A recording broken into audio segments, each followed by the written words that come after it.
बिस्मिल्लाहिर्रहमानिर्रहीम रब्बी ज़िदनी इल्मा मेरे रब मेरे इल्म में इजाफ़ा फरमा आमीन। अस्सलाम वालेकुम class, I am your physics teacher Iram. We are studying the chapter geometrical optics. Today our topics are characteristics of spherical mirrors and the image location by spherical mirror formula. Before discussing the topics, there are some important terms that you have to keep in your minds. First of all, I will explain these terms so that you can understand the next topics easily. First is converging mirror. Converge means to gather all the light to a fixed point, to a single point. So a converging mirror is that mirror that will gather all the light rays incident on it after reflection to a single point. In the first figure you can see a concave mirror which is curved inside. The incident rays are incident on its reflecting surface, and after reflection all the light rays are focused on the point F, that is called principal focus. It means this mirror converge all the light rays to a single point. That's why a concave mirror is also called converging mirror. Next is a diverging mirror. Diverge means to scatter, फैला देना. It means in the second figure you can see a convex mirror. In convex mirror the reflecting surface is curved outside. You can see the in light rays that are incident on the reflecting surface, they are scattered after reflection, and that scattered or diverged light rays are extended backwards to a point F, but after reflection they are actually diverging, they are scattered. That's why the convex mirror is also called diverging mirror, a mirror that scatters all the light rays. Third one is real focus. In first figure you can see the point where all the reflected light rays are focused. That point is present in front of the mirror where the incident rays are present. So this point is called real focus, because all the reflected light rays are actually focusing on that point. They are actually converged at this point. That's called a real focus. Next is the virtual focus. In second figure, in the case of convex mirror, you can see the reflected light rays which are being scattered by the convex mirror. They are extended backwards to the principal axis where point F is present. Here the image is formed. Here the extended light rays are joined so that the image will be appeared to formed at that point. It is as the reflected light rays are not actually focusing on that point. That's why it is called virtual focus, and it is present behind the convex mirror. It is present in case of convex mirrors. Next is a real image. Real image means the image which is actually present, which is actually formed in the mirrors. In case of concave mirrors, mostly real image is formed, and real images can be taken on screens. But virtual images means imaginary images that cannot be taken on screens, that are called virtual images. In case of convex mirrors, virtual images are formed, and in plane mirrors the images are also virtual images, that they are not actually there but appears to be there in the mirror. Next is a real object. Real object is that object whose image is formed.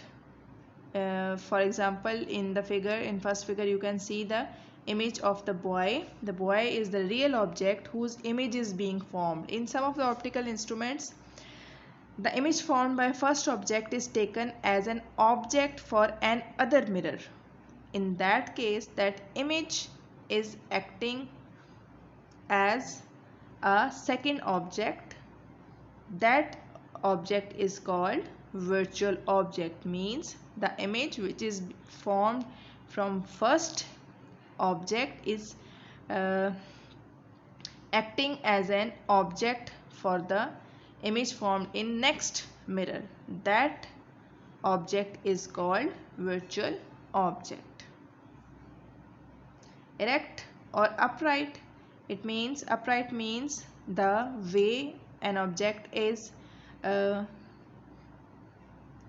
image formed will be upright. For example, in the figure you can see the image of the boy, the head up and the feet down.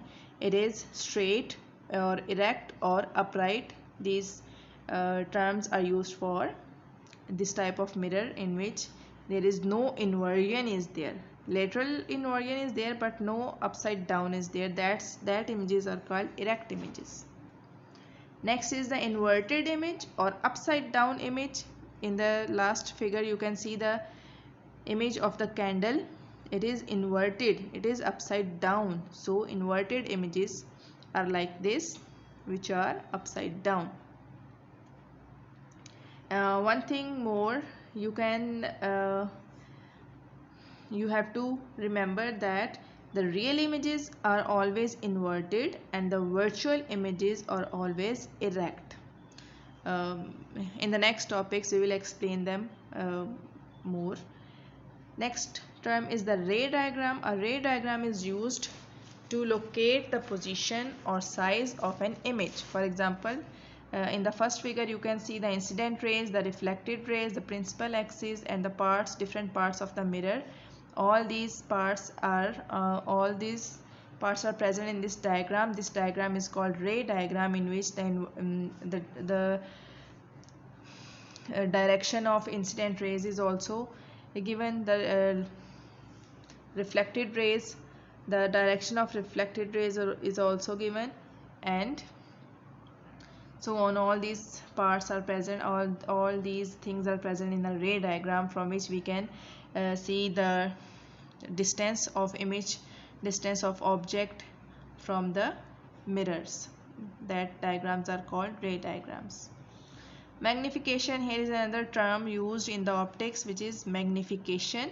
Magnification is either used for enlargement or diminished images. Means if by using any mirror the image of an object is enlarged, we can say it as magnification is occurring there or happening there. Or if the size of image is shortened, we can see a diminished image is formed. It means magnification is used for both of these type of images, even if it is enlarged or it is diminished, if its height or its size is increased or decreased. Magnification term is used for both type of images. So these are the important terms related to the chapter related to this spherical mirrors and the optics. Remember all these terms so that you can easily understand next topics. Next topic is the reflection from concave mirror. It means how images are formed in the concave mirrors. We have explained, we have understood plane reflection from plane mirrors. Now we will study the concave mirror and convex mirror, the image formation in these two types of mirrors. First of all, concave mirror, it is also called converging mirror because all the light rays that are incident on this type of mirror are actually focusing, are actually converging on a point which is present in front of this mirror. That is called principal focus, as it lies on the principal axis. Here you can see easily the mirror is caved in, the light converges into the focus. And one thing more is that as the light, the laws of reflection are obeyed by plane mirrors, the laws of reflection are also obeyed by spherical mirrors. For example, you can see an incident light ray. This is the incident light ray which is incident on the reflecting surface of the mirror. It is then reflected. You can see this is the reflected light ray.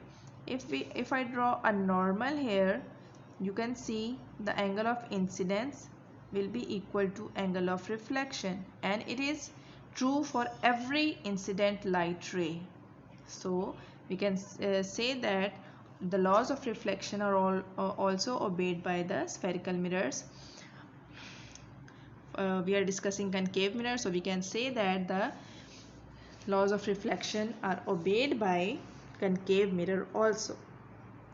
Now, what type of images are formed by concave mirrors? It depends upon the location of object in front of the mirror, that where we have to place the object in front of mirror so that we can get the different types of images.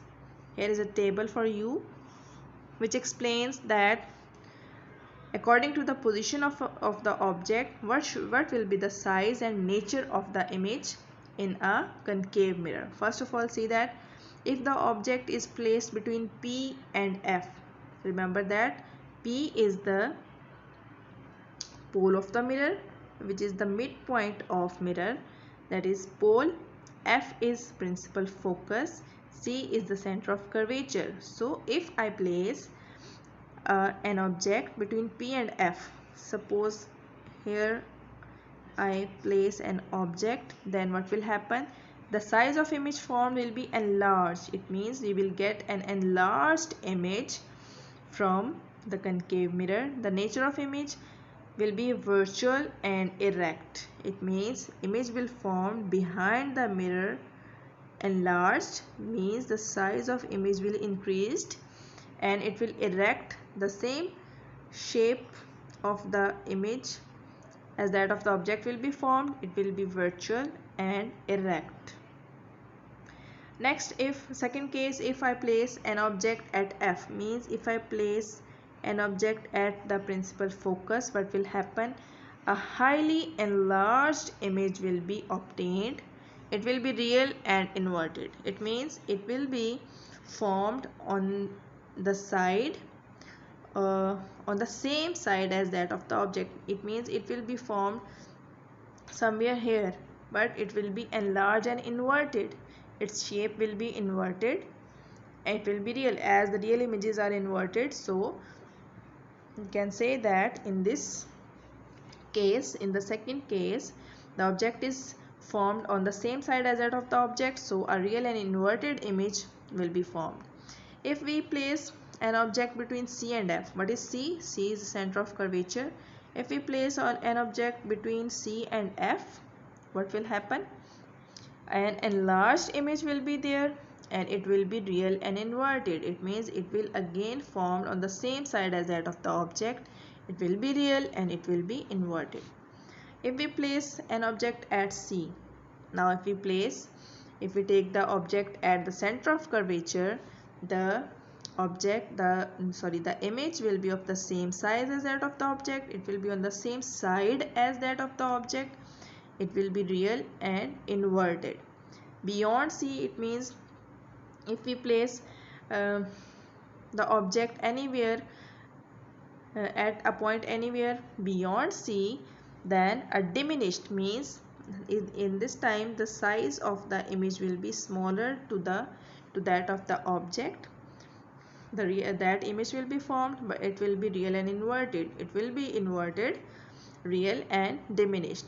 If we place object at infinity, at a very far distance from the mirror, if we place an object at infinity, for example, you can take the example of sun present at infinity, and highly diminished point-sized image will be formed at the principal focus. It will be real and inverted. The image will be real and inverted. So the case which is we are discussing here, the figure you are seeing here is actually drawn for the object present at infinity, where all the light rays are coming parallel to the principal axis. This is a convenience for us that we can take the light rays coming from an infinite object as parallel to the principal axis. So all that incident light rays will be reflected by the mirror and they will converge at a point F. Here at F, the highly diminished means a very small sized image will be formed, point sized image will be formed. It will be real and inverted. That was all about the image formations from concave mirrors. Let's move towards the reflection from convex mirrors. Now we will see what type of images are formed by convex mirrors. Here you see the figure convex mirrors. It is also called diverging mirror. Why? Because it diverges all the light rays incident on it. You can see the curved reflecting surfaces outwards. So the light rays which are incident on its curved surface, these are the incident light rays, and they are scattered. All of the light rays are scattered here, and these scattered or reflected light rays are extended backwards, and they will meet at the focus, that is called virtual focus in this case, and the image will appear to form at this point. Again, we can see that the reflection from reflection from convex mirror also obey the laws of reflection. If I draw a normal here, the angle of incidence will be equal to angle of reflection, and all the incident ray, the reflected ray, and the normal are lying in the same plane. So we can say that the laws of reflection are also obeyed by the convex mirrors. So this was the image formation by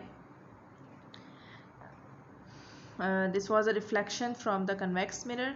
So what type of images are formed by the convex mirrors? Here you can see the position of the object.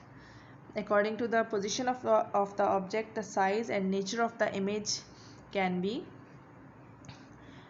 seen, can be judged. So if we take an object at a finite distance, means you can take any object on the principal axis on any point, what will happen? A diminished or small size image will be formed. It will be virtual and erect. Virtual means the object is present on the left side of the mirror, the image will be formed on right side of the mirror. It will be virtual and erect. It will be of the same shape as that of the object, but it will be smaller in size. So the shape will be same, but the size will be smaller. Here you can see a diminished image will be formed like this, smaller in size. So if we take an object at infinite distance, just like the case of sun, what will happen? A highly diminished point-sized image is formed, but also on the right side of the mirror. So we can say that virtual and erect images formed. And also here we can see, we can conclude that in convex mirrors, what type of images are formed? Always virtual and erect images are formed, and always smaller in size. It means in convex mirrors, the images formed are always smaller in size to that of the object. They will be virtual, they will be of the same shape, and virtual and erect images will be formed in the convex mirror. That's why the security cameras you can see on the turns on the roads and in the shopping centers, these type of mirrors are used because they can cover large areas and show the smaller images in these type of mirrors. So in case of concave mirrors, we can conclude that the nature and size of image depends upon the location of object in front of the mirror. But in case of convex mirrors always form diminished and virtual and erect images. It does not depend upon the location of the object. It is irrespective of the location of the object. The images the images formed in the convex mirror will always be virtual, erect, and diminished. So that was the concave and convex mirrors. Now this is the difference between concave and convex mirrors. By all that explanation, you can easily write the differences between these two types of mirrors. First of all, you have to write the definition. Convex mirror is a spherical mirror whose reflecting surface is away from the center of sphere of which the mirror is a part. And concave mirror is a spherical mirror whose reflecting surface is towards the center of sphere of which the mirror is a part. You can also define it like this. The convex mirrors are the types of mirrors in which the reflecting surface is curved outwards, and in concave mirrors the reflecting surface is curved inwards. Second point, the focus lies behind the mirror in convex mirrors. The focus lies in front of the mirror in concave mirrors. You can easily I think you can understand this sentence. Convex mirror is known as diverging mirror, as I have explained earlier. Concave mirror is known as converging mirror because it converges all the light rays incident on it. This is the shape of the convex mirror. This is also a way to shade. This is the painted side and this is the reflecting side. This is here the inward curved surface is reflecting and this shaded side is actually painted. So last point, convex mirror always form real, inverted and diminished image, as you have seen. Concave mirrors form different types of images, depends upon the position of the object. So these are the differences between concave and convex mirrors. Now, image location by spherical mirrors. As I have explained that in concave mirrors, the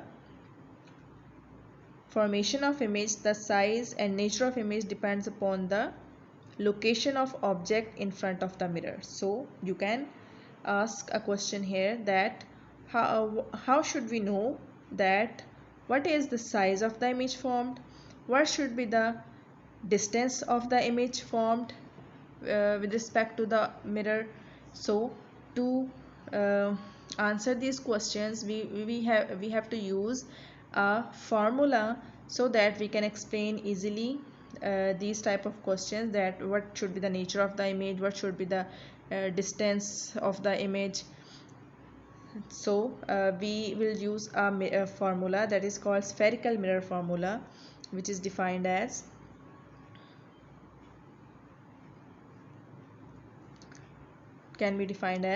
mirror formula is a relationship between object distance, which is represented by p, small p, image distance, small q, from the mirror, and focal length f of the mirror. It means here we have three distances. You can see object distance, image distance from the mirror, and focal length of the mirror. All these three quantities are actually distances. So mirror formula is actually a relationship between object distance, image distance and the focal length. Here is the formula. 1 by f equals to 1 by p plus 1 by q, where f is the focal length, p is the object distance and q is the image distance. Some important points according to this for this formula is true for both concave and convex mirrors, as it is called spherical mirror formula. That's why it is true for both of concave and convex mirrors. All the distances are taken from pole of the mirror, as focal f, small f, is a distance.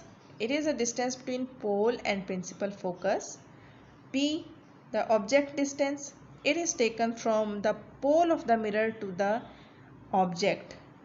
The location of the object that is placed in front of the mirror, that is represented by P. It is also taken from the pole of the mirror. Keep it in mind that capital P is used for pole of the mirror and small p is used for the object distance. The distance between object and pole of the mirror is represented by p, small p.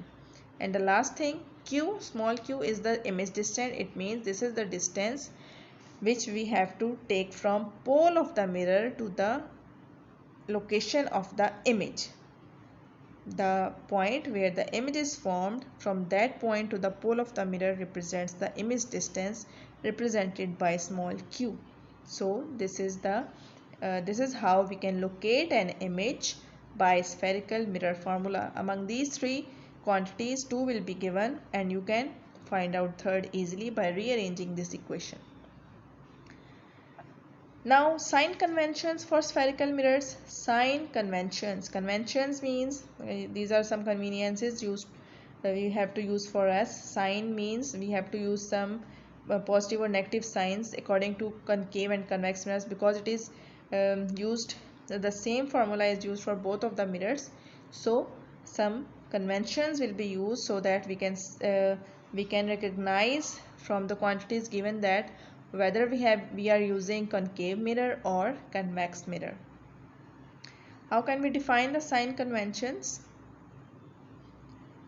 According to it, object is always placed to the left of the mirror. Means while drawing the ray diagram, most conveniently we can draw the mirror and the object is drawn on left of the mirror. As I have explained the ray diagrams in this video, the ray diagrams, in that diagrams, the object was placed on the left of the mirrors because the incident rays were coming from the left of the mirrors, both concave and convex mirrors.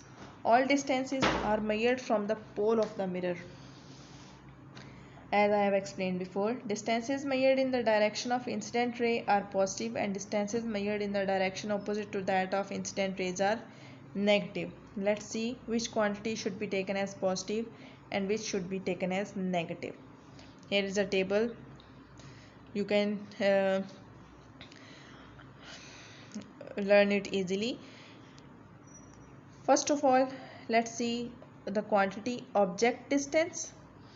The object distance P will be taken as positive for real object, and it will be taken as negative for virtual object. In case of both the mirrors, the object distance will be taken as positive for real object, and it will be taken as negative for virtual object.